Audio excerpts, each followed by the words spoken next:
प्रिय विद्यार्थियों, नमस्ते। आज हम आपको हिंदी साहित्य में रीतिकाल के महत्व और उसकी प्रवृत्तियों को 11 बिंदुओं के माध्यम से समझाने का प्रयास करेंगे। जैसा कि मैंने कल आपको नामकरण के संबंध में बताया था, आज उसकी प्रवृत्तियाँ के बारे में आपको समझाने का प्रयास करता हूँ। नंबर 1 प्रवृत्ति इसकी, जो कि बहुत प्रमुख प्रवृत्ति है, रीति निरूपण या कहें कि लक्षण ग्रंथों का निर्माण। दूसरी प्रवृत्ति है श्रृंगारिक भावना का विकास। तीसरी है कला की प्रधानता। चौथी है वीर रस की कविता। पांचवी भक्ति और नीति की कविता। प्रकृति चित्रण। सातवां आश्रयदाताओं की प्रशंसा और प्राश्रिता की भावना। आठवां मुक्त काव्य रचना। नौवां ब्रज भाषा का प्रयोग। 10वां हिंदी गद्य का आविर्भाव और 11वां जीवन दर्शन। प्रारंभ के दोनों ही बिंदु नीति निरूपण और श्रृंगारिकता रीति काव्य की वास्तविक धरातल है, जिसे समझना अति आवश्यक है। पहली विशेषता रीति निरूपण, जिसके बारे में अनेक बार प्रश्न भी पूछा जाता है। रीति कवियों का आचार्यत्व क्या है? तो आचार्य की दृष्टि से रीति निरूपण इस युग की विशेष विशेषता रही है। दूसरी प्रमुख विशेषता श्रृंगारिकता, यह भी एक विशेष प्रश्न के रूप में पूछा जाता है। तो इन दोनों बिंदुओं के बारे में विशेष रूप से हम अलग अलग चर्चा करेंगे। प्रारंभ में हम रीतिकाल की जो पहली विशेषता है, हिंदी कवियों का आचार्यत्व या कहें रीति निरूपण या लक्षण ग्रंथों का निर्माण, कोई भी आप टॉपिक लिख सकते हैं इसके अंदर। इसमें समझने से पहले मैं आपको यह स्पष्ट कर दूं कि इसके अंदर हम उस काल की परिस्थितियों का बोध भी ग्रहण करते हुए चलेंगे। तो मैं आपको बताऊं कि रीति काल में प्रत्यक्ष और अप्रत्यक्ष रूप से रीति ग्रंथों का प्रचुर मात्रा में प्रयोग हुआ है। रीतिबद्ध कवियों ने प्रत्यक्ष रूप से और रीति सिद्ध कवियों ने अप्रत्यक्ष रूप से लक्षण ग्रंथ लिखकर काव्यांगों का निरूपण किया है। इस संदर्भ में आचार्य रामचंद्र शुक्ल जी का मत है कि हिंदी के लक्षण ग्रंथों की परिपाटी पर रचना करने वाले सैकड़ों कवि हुए। वे आचार्य की कोटि में नहीं आ सकते, वे वास्तव में कवि थे। बड़ा महत्वपूर्ण बिंदु है। तो कवियों का जो आचार्यत्व है, यह रीति काल में सफल हुआ या नहीं, इसके बारे में आलोचकों ने अनेक कारण बताए हैं, जिनमें प्रमुख कारण कौन कौन से रहे हैं।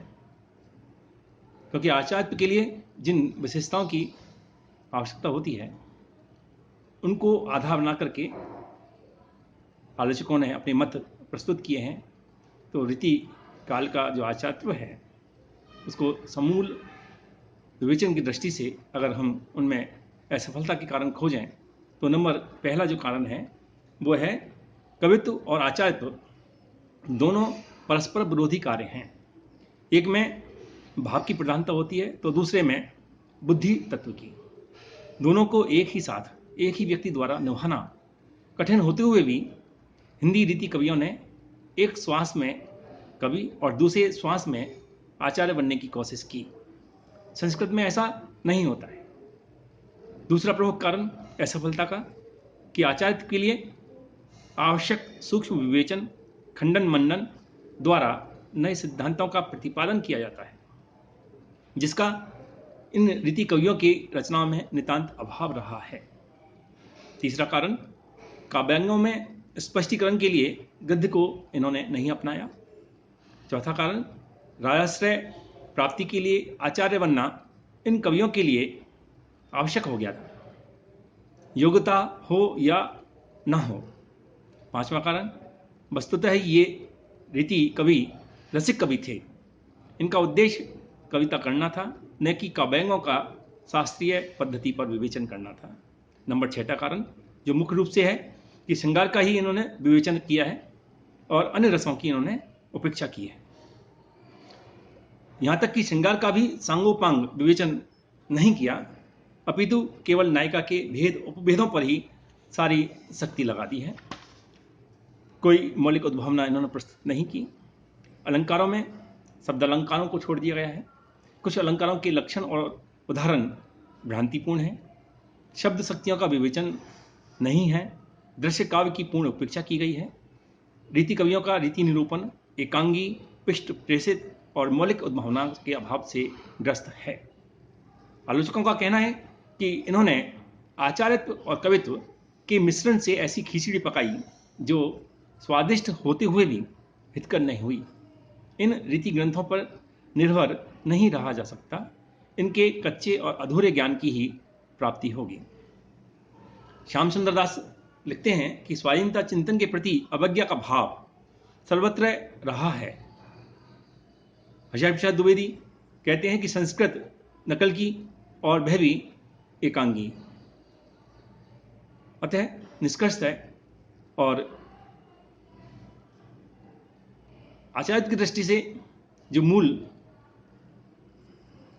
योग्यता होती है, कहीं कहीं इन रीति कवियों ने उसमें वो खरे भी उतरे हैं। तो आचार्य वही हो सकता है जिसमें मौलिक विवेचन और उद्भावना की शक्ति हो। अगर हम कहें कि इन रीति कवियों का कार्य निष्फल रहा, इन्होंने हिंदी साहित्य को कुछ भी नहीं दिया। रीति कवियों को इतना हेय और तुच्छ समझने से पहले उनका दृष्टिकोण और तत्कालीन परिस्थितियों को देखना भी अनिवार्य हो जाता है। वास्तव में इन्हें संस्कृत आचार्यों की तरह किसी काव्यशास्त्र को सुलझाना नहीं था और न ही किसी काव्यशास्त्र की स्थापना करनी थी, जिसके लिए ये उसका खंडन मनन के द्वारा विस्तृत विवेचन करते। इन्हें काव्यशास्त्र के ग्रंथ लिखने नहीं थे, वरन सामान्य जनों का काव्यशास्त्र से परिचय कराना ही इनका मुख्य उद्देश्य था। भिखारीदास ने एक जगह लिखा है कि काव्य की रीति ही सिख्यो सुकविन सो, अर्थात ये वास्तव में रीति सिखाने वाले कवि थे। इनकी कुछ सीमाएं और मर्यादाएं थीं जो निम्नांकित बिंदुओं में हम देख सकते हैं।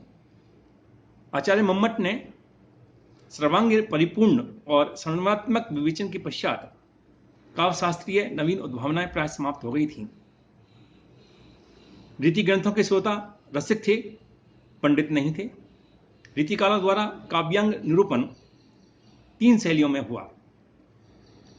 पहला काव्य प्रकाश के आधार पर, दूसरा श्रृंगार तिलक के आधार पर और तीसरा चंद्रालोक के आधार पर। आचार्य चिंतामणि, कुलपति मिश्र, श्रीपति, रसिक गोविंद, सोमनाथ, जसवंत सिंह पहली शैली के लेखक हैं।